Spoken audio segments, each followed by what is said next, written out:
ربیع الاول کی رات تھی۔ مکہ کی فضا خاموش تھی، لیکن آسمان پر نور پھیل رہا تھا۔ کیوں؟ کیونکہ اس رات ایک عظیم ہستی دنیا میں تشریف لا رہی تھی۔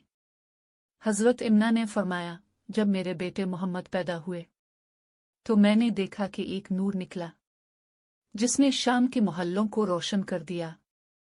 اسی رات ایران کے آتش کدے بجھ گئے جو 1000 سال سے جل رہے تھے، اور قصر کے محل کے 14 ستون گر گئے۔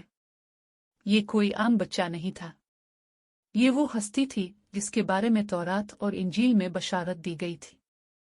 یہ وہ رحمت تھے جو صرف عربہ قریش کے لیے نہیں بلکہ پوری انسانیت کے لیے نازل ہوئے تھے۔